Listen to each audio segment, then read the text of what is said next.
மகள்கள் வணக்கம். வீச்சின் ஒற்றுமைக்கும் மகிழ்ச்சிக்கும் வேறாய் நிற்பவர்கள். சத்தமில்லா அன்பினால் சந்தோஷம் விதைப்பவர்கள். சண்டை வந்தாலும் சிரிப்பால் கரைக்கும் சாந்தமான இதயங்கள். கதை சொல்லும் கண்களில் காலம் மறைந்து நிற்கும் கனவுகள். ஒரு வீடு இல்லமாக மாற அவர்களின் ஆசீர்வாதம் மட்டும் போதும். தலைமுறைகள் மாறினாலும் தளராத பாசத்தின் முகவரி என்றென்றும் தாத்தா பாட்டியே. இப்படி அவங்கள பத்தி நம்ம சொல்லிக்கிட்டே போகலாம். ஒரு குடும்பத்தோட வளர்ச்சிக்கு முக்கிய காரணம் நம்ம தாத்தா பாட்டி தான். இப்ப இருக்க காலத்துல அம்மா அப்பா 2 பேருமே வேலைக்கு போடுறாங்க. அந்த குழந்தைய வீட்டுல விட்டு ஒரு போனை கொடுத்துட்டு போயிடுறாங்க. அந்த குழந்தை போனை பார்த்து பார்த்து பாசம்னா என்னன்னே தெரியாம வளருது. அதுவே அந்த வீட்டுல ஒரு தாத்தாவோ பாட்டியோ போன்ல தான் தாத்தா பாட்டி எல்லாம் வந்து பேசுறாங்கப்பா. நேர்ல வர மாட்டேங்கிறாங்க. பிள்ளைகளை வளர்க்கறதுக்கு போன்ல அப்படி பேசுறாங்க. அவ்வளவுதான். அந்த தாத்தா பாட்டி இதுவே இருந்தாங்கன்னா அந்த குழந்தைக்கு பாசத்தையும் அன்பையும் மரியாதையும் சொல்லி வளர்த்துருப்பாங்க. எனக்கு எங்க தாத்தா பாட்டி பாசத்தையும் அன்பையும் சொல்லி வளர்த்தனால நான் இந்த இடத்துல இப்ப எல்லாத்துக்கும் மரியாதையோட நடந்துக்கிறேன். சூப்பர். எங்க தாத்தா பாட்டி செல்லம் மட்டும் கொடுக்க மாட்டாங்க. அவங்க அனுபவத்தின் மூலமா சிறந்த வழிகாட்டியாகவும் நல்ல ஆசிரியராகவும் இருப்பாங்க. தாத்தா பாட்டி இல்லாத வீட்டுல சண்டை வரும். அந்த சண்டைனால அந்த வீட்டுல இருக்க குழந்தைகளுக்கு மகிழ்ச்சி இருக்காது. அதனால குழந்தைகளை ரொம்ப பாதிக்கப்படும். இதுவே தாத்தா பாட்டி இருக்கிற சண்டை வந்தாலும் அது ரொம்ப நேரம் நீடிக்காது. அந்த மகிழ்ச்சிக்கு குறைவே இருக்காது.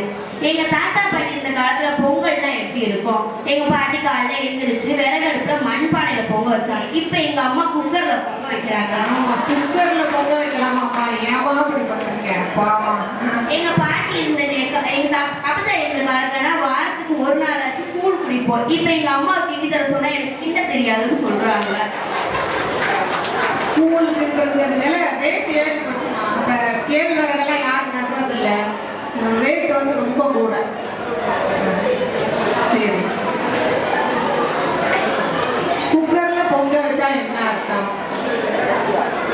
நம்ம அப்பா அம்மா கேட்டு கிடைக்காத எல்லாமே எங்க பாட்டி கிட்ட கேட்ட உடனே கிடைச்சிடும். ஏன்னா அவங்களுக்கு நாங்க தான் உலகம். அனுபவம் அவங்க வந்து வாழ்க்கையில பழக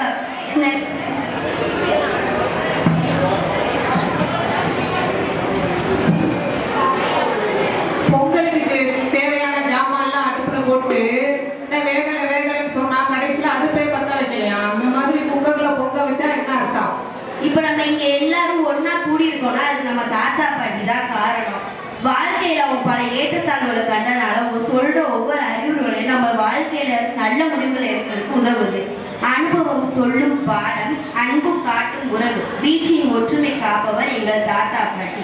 கடவுள் படைச்ச உறவுலேயே அழகான உறவுனா நம்ம தாத்தா பாட்டி உறவு தான் என்று கூறி எனது உரை. அருமை. சந்தியா மிக அழகாக பேசியிருக்கிறார். குடும்பத்துல சண்டைனா சமாதானம் செய்பவர்கள் தாத்தா பாட்டி.